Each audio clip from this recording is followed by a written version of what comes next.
Catechism of the Catholic Church, Life in Christ, the Eighth Commandment, Article 8, 3. Offenses against truth following. Number 2476. False witness and perjury. When it is made publicly, a statement contrary to the truth takes on a particular gravity. In court, it becomes false witness. Under it is under oath, it is perjury. Acts such as these contribute to condemnation of the innocent, exoneration of the guilty, or the increased punishment of the accused.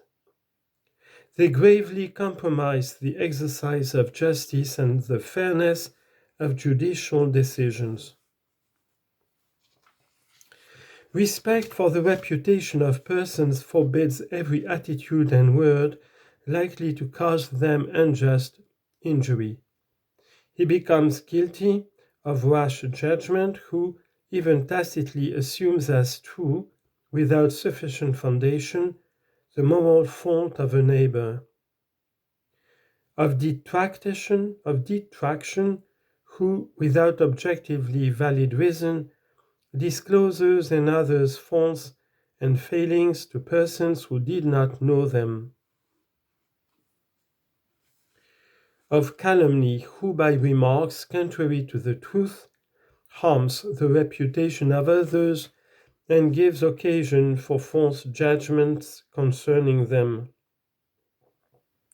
To avoid rash judgment, everyone should be careful to interpret insofar as possible his neighbor's thoughts, words, and deeds in a favorable way.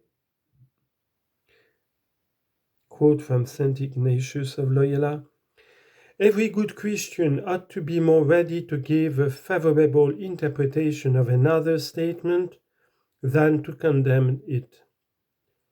But if he can't do so, let him ask how the other understands it. And if the latter understands it badly, let the former correct him with love. If that does not suffice, let the Christian try all suitable ways to bring the other to a correct interpretation so that he may be saved." End of quote. Detraction and calumny destroy the reputation and honor of one's neighbor. Honor is the social witness given to human dignity, and everyone enjoys a natural right to the honor of his name and reputation and to respect. Thus, detraction and calumny offend against the virtues of justice and charity. Every word or attitude is forbidden which by flattery, adulation, or complaisance encourages and confirms another in malicious acts and perverse conduct. Adulation is a grave fault if it makes one an accomplice in another's vices or grave sins. Neither the desire to be of service nor friendship justifies duplicitous speech. Adulation is a venial sin when it only seeks to be agreeable, to avoid evil, to meet a need, or to obtain legitimate advantages. Boasting or bragging is an offense against truth. So is irony, aimed at disparaging someone by maliciously caricaturing some aspect of his behavior. A lie consists in speaking a falsehood with the intention of deceiving, said St. Augustine. The Lord denounces lying as the work of the devil. "You are of your father the devil. There is no truth in him. When he lies, he speaks according to his own nature, for he is a liar and the father of lies." John chapter 8, verse 44. Lying is the most direct offense against the truth. To lie is to speak or act against the truth in order to lead into error someone who has the right to know the truth. By injuring man's relation to truth and to his neighbor, a lie offends against the fundamental relation of man and of his word to the Lord. The gravity of a lie is measured against the nature of the truth it deforms, the circumstances, the intentions of the one who lies, and the harm suffered by its victims.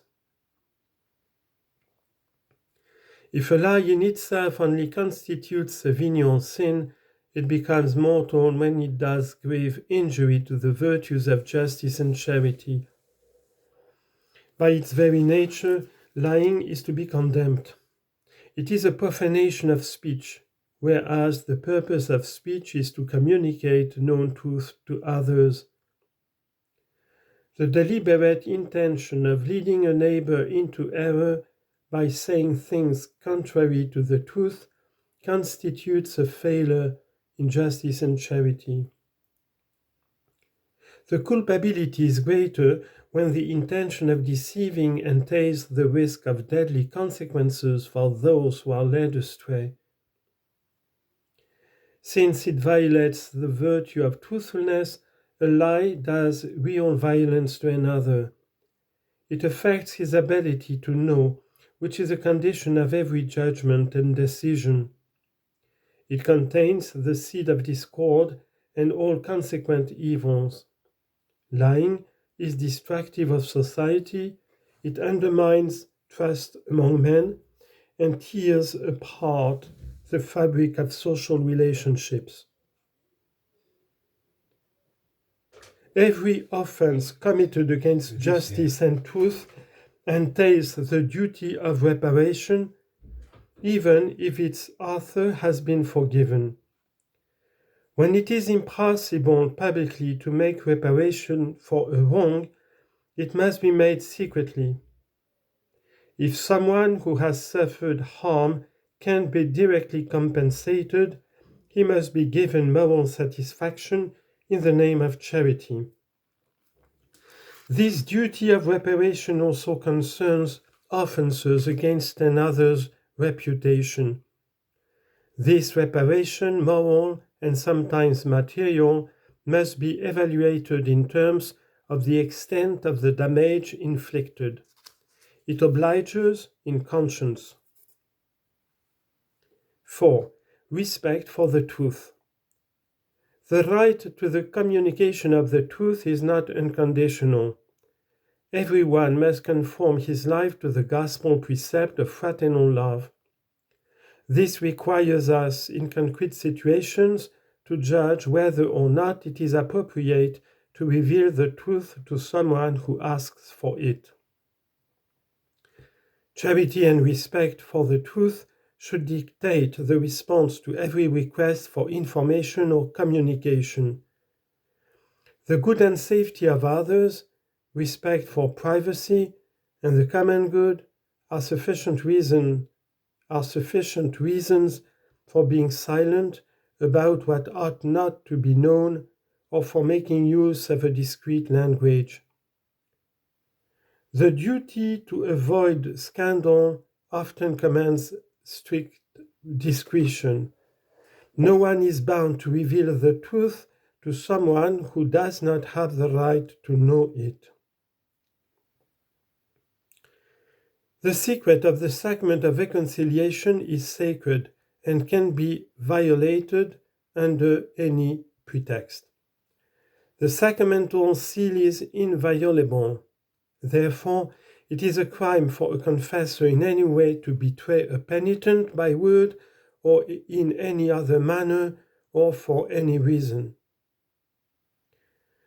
Professional secrets, for example, those of political office holders, soldiers, physicians, and lawyers, or confidential information given under the seal of secrecy must be kept, save in exceptional cases where keeping the secret is bound to cause every grave harm to the one who confided it, to the one who received it, or to a third party, and where the very grave harm can be avoided only by divulging the truth. Even if not confined under the seal of secrecy, private information prejudicial to another is not to be divulged without a grave and proportionate reason.